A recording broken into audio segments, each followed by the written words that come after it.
Hello, my name is Yanni Gonzalez, and I'm going to do a video essay on how classical Hollywood cinema narratives are used in modern films.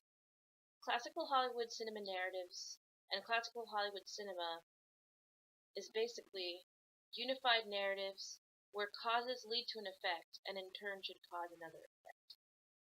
These are present in all of your old classical Hollywood films. Causes are not left dangling at the narrative's end. There's always a resolution, and every event that occurs is relevant to the plot. Um, the stories are usually centered around a central conflict. Central conflict theory is the guideline for the storytelling. So when someone wants something, there's usually an antagonist who doesn't want them to get it. Conflict is a source for narrative fun, amusement. It's also for comedy, suspense. Alright, so I'm going to show a great example of classical Hollywood cinema. It uses an invisible style of editing and cinematography, and is a good example of the classical Hollywood cinema narrative. And it's Casablanca. So let's watch. It's been a long time. Yes, ma'am. A lot of water under the bridge. Some of the old songs, Sam. Yes, ma'am.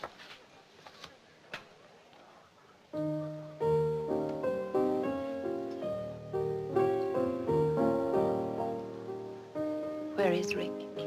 I don't know. I ain't seen him all night. When will he be back? Not tonight no more. He ain't coming. He went home. Does he always leave so early? Oh, he never. Well, he's got a girl up to the Blue Parrot. He goes up there all the time.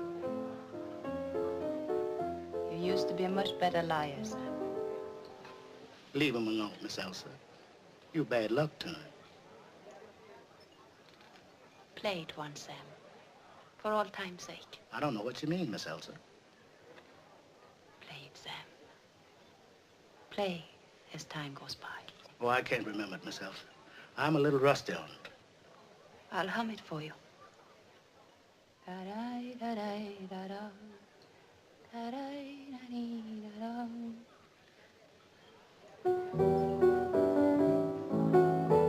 Sing it, Sam. You must remember this. A kiss is just a kiss. A sigh is just a... The invisible style that's used in this clip, some of the parts of it would be how the lighting is used. It's very unobtrusive, and it doesn't draw attention to itself. It's mostly used for characterization. Note how the woman is bright, soft. There's not a lot stylistically going on. It's centered around the story. Blocking is centered in the frame, usually, and the camera angles are predominantly at eye level. Cuts occur logically to further move on the dialogue. There's a lot of use of shot, reverse shot, and cross-cutting for spatial continuity. And this was later presented in new Hollywood classical films. So I will talk about what occurs in the late 70s. It's a new classical film. It's the blockbuster era of films, and it's right after the experimental age that was inspired by French New Wave in the late 60s and 70s. Films moved towards families and younger audiences. There is a return to stories about conflict, and there is a common ideology for all the characters. It's very all-American, very average, ordinary, and especially with Spielberg, there's a lot of use of rural and suburban areas refashioned against the other.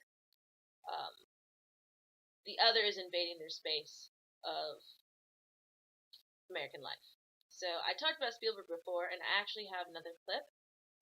Spielberg is a great example of this neoclassical age of movies with their modern twist on the old classical Hollywood films. He handles space in the same way as those films did. It's very controlled, and there's a lot of shot reverse shots. That's what drives along the dialogue, and the style is very invisible. The cuts are harmonious, and there is cross-cutting used. So let's watch a clip from Jurassic Park.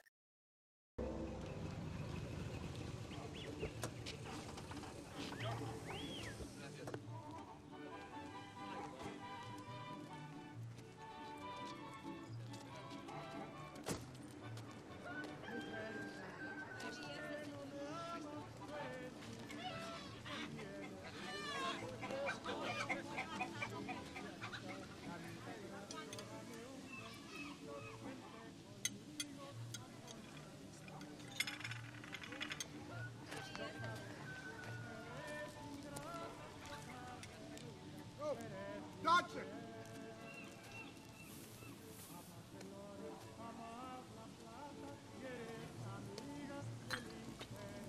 You shouldn't use my name. Dodson! Dodson! We've got Dodson here! See, nobody cares. Nice hat. You're trying to look like a secret agent? $750. On delivery, 50,000 more for each viable embryo. That's 1.5 million if you get all 15 species off the island. Oh, I'll get them all. Remember, viable embryos. They're no use to us if they don't survive. Oh, how am I supposed to transport them? The bottom screw is open. It's great. Oh, you guys. It's cooled and compartmentalized inside. You guys, oh, that's great. Customs can even check it if they want to. Let me see. Go on. There's enough coolant inside for 36 hours. No menthol? The embryos have to be back here in San Jose by then. And that's up to your guy on the boat. 7 o'clock tomorrow night on the East Dock. Make sure he gets it right. How are you planning to beat security? Oh, I've got an 18-minute window. 18 minutes and your company catches up on 10 years of research. Gracias, señor. Don't get cheap on me, Dodson. That was Hammond's mistake. Alright, so things that are going on in that clip. The characterization is very goal-oriented. That is present in old classical Hollywood films and neoclassical. Niedrich is very focused on money and getting those embryos. Your gaze is fixated on the bag that is centered in the frame, the satchel, and it is also trailed along as the camera tracks across the screen. Some new narrative additions are the dangling cause. Spielberg would sometimes suspend a line of action in the film and address it later, but these are always resolved in the end. Let's see a clip of this.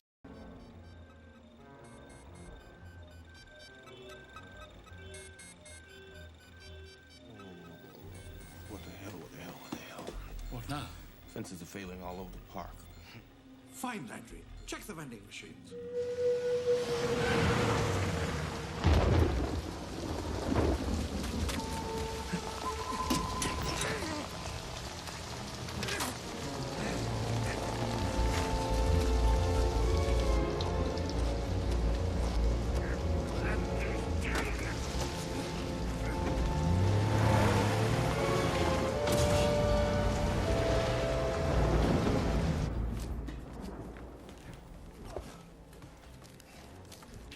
Look at this workstation. What a complete slaughter. The raptor fences aren't out, are they?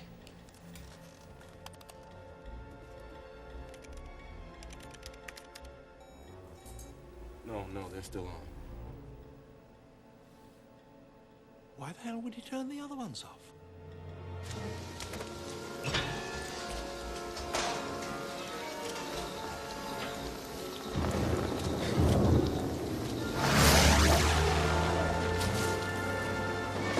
What we just saw was an example of a dangling cause.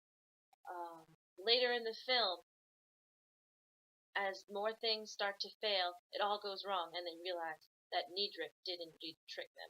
They give you hints by cross-cutting across the two separate places. There's also a use of redundancy in Jurassic Park. They talk about the raptors in this clip, and that is a big motif. Later, if you've seen Jurassic Park, and I hope you have, we know that raptors are birds of prey, just by how many times Grant says it in the film. We also learn that they are pack hunters. He even carries a bone of a raptor claw with him. So that is the redundancy. By repeating these facts, Spielberg forces the viewer to remember later on in the film, so you don't lose part of the story. So in the end, modern films may be more technologically advanced since films in the classical era, but there are a lot of similarities. Major films continue to rely on the classical narrative structure of old to tell their narrative stories today. Think about it. Thank you.